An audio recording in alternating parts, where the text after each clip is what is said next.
రాష్ట్రంలోని భవన నిర్మాణ కార్మికులు అనేక సమస్యలతో ఇబ్బందులు పడుతున్నారని, వారి సమస్యలను ప్రభుత్వం వెంటనే పరిష్కరించాలని భవన నిర్మాణ కార్మిక సంఘం ఆధ్వర్యంలో చౌటుప్పల్ కొండూరు రోడ్డు చౌరస్తా వద్ద నిరవధిక సమ్మెలో పాల్గొని సిపిఎం పార్టీ మున్సిపల్ కార్యదర్శి కోశిక కరుణాకర్ డిమాండ్ చేశారు.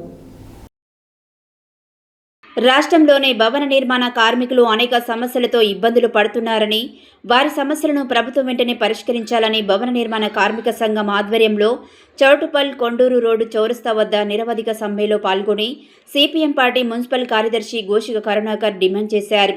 ఈ సందర్భంగా మాట్లాడుతూ భవన నిర్మాణ కార్మికుల సంక్షేమ బోర్డులో నమోదైన కార్మికులకు అందాల్సిన సంక్షేమ పథకాలను సక్రమంగా అమలు చేయాలని కోరారు. ప్రమాద బీమా, విద్యా సహాయం, ప్రసూతి ప్రయోజనాలు ప్రతి భవన నిర్మాణ కార్మికులకు 55 సంవత్సరాలు నిండిన వారికి 5,000 రూపాయల పెన్షన్ ఇవ్వాలని డిమాండ్ చేశారు. ప్రతి కార్మికుడికి ఈఎస్ఐ కార్డు సదుపాయం కల్పించాలని కోరారు. వివాహ కానుకలు వంటి సంక్షేమ పథకాలు నిధులను ఆలస్యం చేయకుండా అందజేయాలన్నారు. నిర్మాణ రంగంలో పనిచేస్తున్న కార్మికులకు ఉపాధి భద్రత కల్పించడంతో పాటు కనీస వేతనాలను పెంచి అమలు చేయాలని, కార్మిక కుటుంబాలకు ఆరోగ్య సదుపాయాలు అందుబాటులోకి తీసుకురావాలని ప్రభుత్వానికి కోరారు. నిర్మాణ సామాగ్రి ధరలు పెరుగుదల కారణంగా కార్మికుల జీవనం మరింత భారంగా మారిందని ఆవేదన వ్యక్తం చేశారు. భవన నిర్మాణ కార్మికుల హక్కులను పరిరక్షించడంలో ప్రభుత్వం నిర్లక్ష్యం వహించకుండా వారి సమస్యల పరిష్కారానికి ప్రత్యేక చర్యలు చేపట్టాలని డిమాండ్ చేశారు.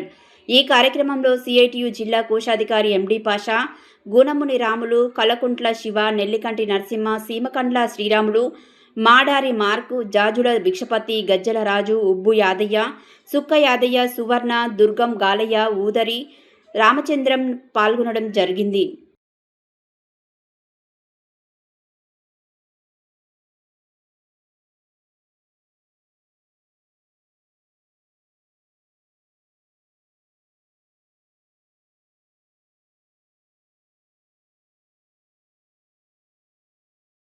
పనిచేస్తే ఉదయం 9 గంటలకు వచ్చి రాత్రి సాయంత్రం 5 గంటల వరకు కూడా మనం నడుమంచి ఎండరక వానరక కష్టపడితే మనకు సరైనటువంటి గిట్టుబాటు లేక ఇంటికి పోతే మన పిల్లలకు భోజనం పెట్టే పరిస్థితి కూడా లేదు.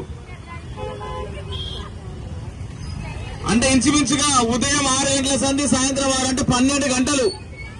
అంటే మనము మన పిల్లల ముఖాలు కూడా చూడలేని పరిస్థితి. మనం ఉదయం 6 గంటలకు వెళ్ళినామంటే మన పిల్లలు లేవరు. అమ్మని అడుగుతాడు, నాన్న ఏడికి పోయిందంటే, బిడ్డ నీకు పువ్వు కావాలంటే కష్టం చేయాలంటే పోయి పార జబ్బ పట్టుకొని సిమెంట్ పని చేయాలి, బిల్డింగ్లు ఎక్కాలి. ఎప్పుడైనా కాలు జారి పడితే కాలు చేయిరుతుంది, అవసరమైతే ప్రాణం కూడా పోతుంది. అలాంటి పరిస్థితిలో ఉన్నటువంటి కార్మికులు, భవన కార్మికుల పరిస్థితి ఈనాడు కనీసం పిల్లలకు కారం వేసి పెడదామన్నా ఇలాంటి పరిస్థితి.